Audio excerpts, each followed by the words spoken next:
সুপ্রিয় অষ্টম শ্রেণীর ছাত্রছাত্রীবৃন্দ, আশা করি ভালো আছো।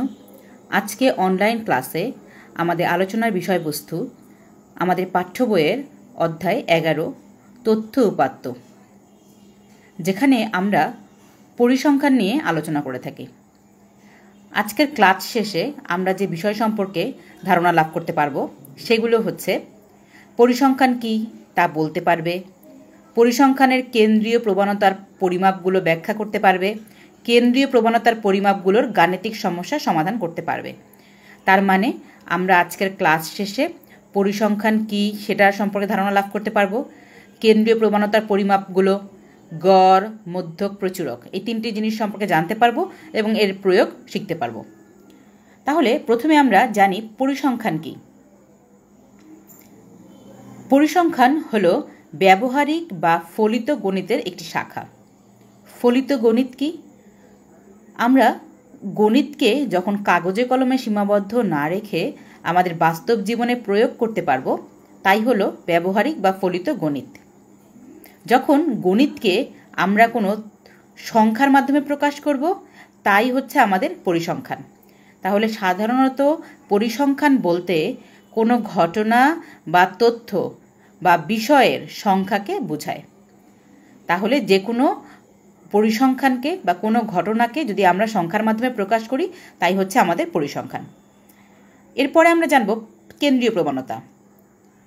কেন্দ্রীয় প্রবণতার আমরা তিনটি বিষয়ের মাধ্যমে পরিমাপ করে থাকি। একটি হচ্ছে গড়, অপরটি মধ্যক এবং তৃতীয়টি প্রচুরক। প্রথমে আমরা বলবো যে কেন্দ্রীয় প্রবণতা কাকে বলে।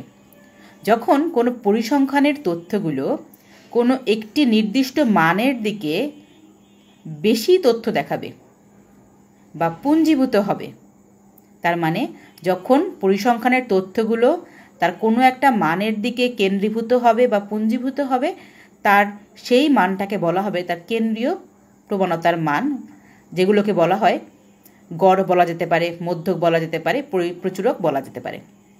প্রথমে আমরা জানব গড় কী জিনিস। আমরা পঞ্চম শ্রেণী থেকে গড় সম্পর্কে জেনে আসছি।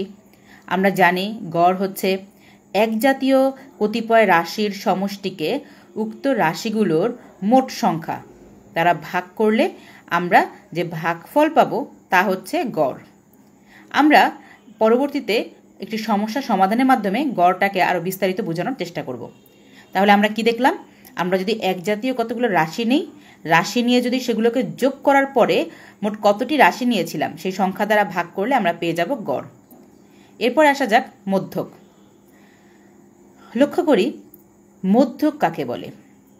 আমরা পরিসংখ্যানে যদি কতগুলো উপাত্ত নেই, যে উপাত্তগুলো আমার প্রথমে এলোমেলো ছিল, তাহলে সেগুলোকে আমি সাজিয়ে নিব।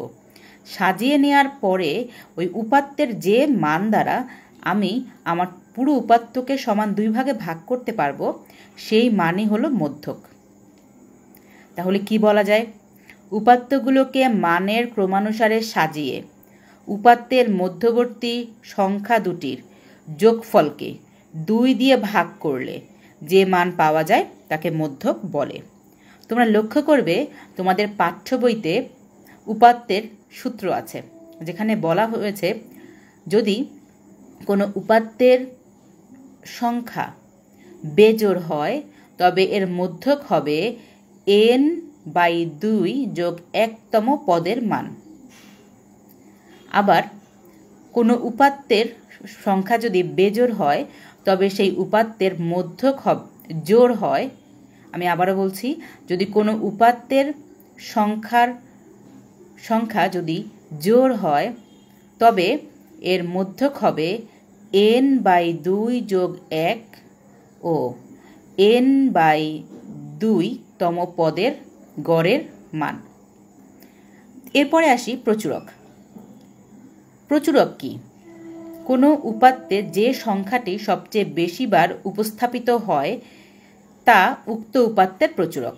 তার মানে আমরা একটা পরিসংখ্যানের ভেতরে যদি কোনো একটি সংখ্যাকে বারবার আসতে দেখি, যে সংখ্যাটি সবচেয়ে বেশিবার আসবে তা হবে ওই পরিসংখ্যানের জন্য প্রচুরক।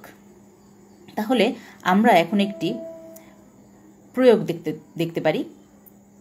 সেটা হতে পারে এরকম 25, 34, 25, 18, 30, 45 সংখ্যাগুলোর গড় নির্ণয়।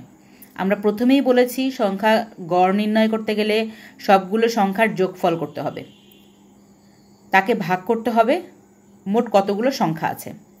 তাহলে আমার এখানে যে সংখ্যাগুলো আছে যেমন 25, 34, 25, 18, 30, 45 সংখ্যাগুলোকে যোগ করব। যোগ করে আমি যোগফল পেলাম 177। গড়ের নিয়ম অনুসারে 177কে আমি ভাগ করব 6 দ্বারা। ভাগ করার পরে এই ভাগটি আমরা ক্যালকুলেটরে করতে পারবো, যেহেতু অষ্টম শ্রেণীতে ক্যালকুলেটর ব্যবহারের নিয়ম আছে।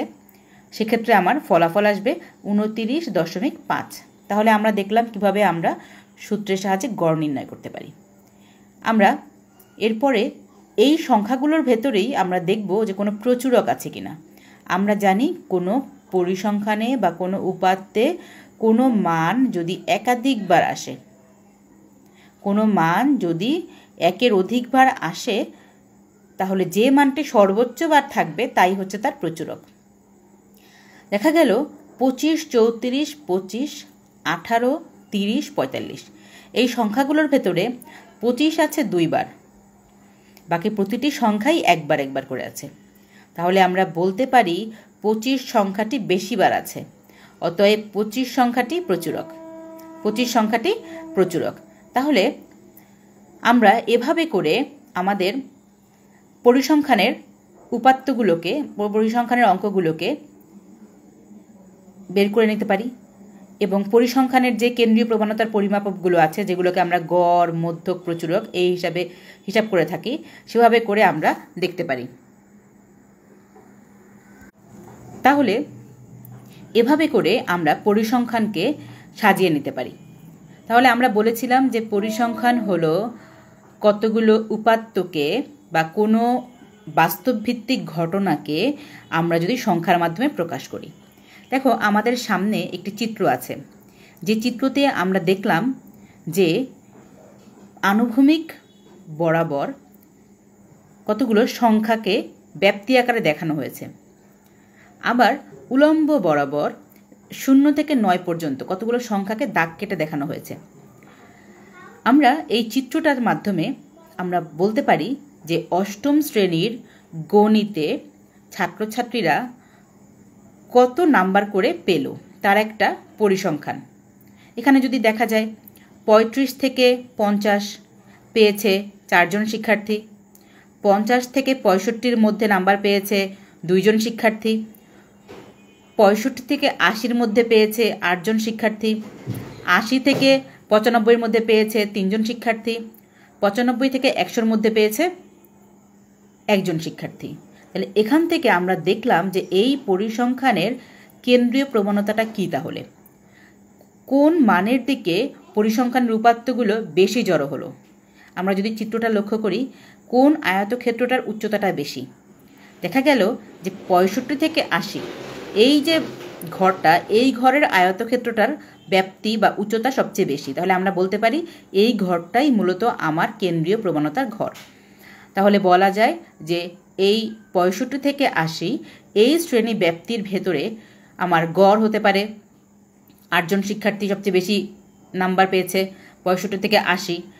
আমার প্রচুরক হতে পারে, মধ্যক হতে পারে। তাহলে আমার প্রচুরক, গড়, মধ্যক প্রতিটি মানই আমার এই ব্যাপ্তির ভিতরে এসেই উত্তরটা আসবে। তাহলে এভাবে করে পরিসংখ্যানের বিষয়গুলোকে আমরা সমাধান করার চেষ্টা করব এবং সামনের ক্লাসে আমরা আশা করি এই বিষয়ে সমস্যা দেখব এবং সমাধান করার চেষ্টা করব। আজকের ক্লাস আমাদের এই পর্যন্তই থাকবে। ধন্যবাদ সবাইকে।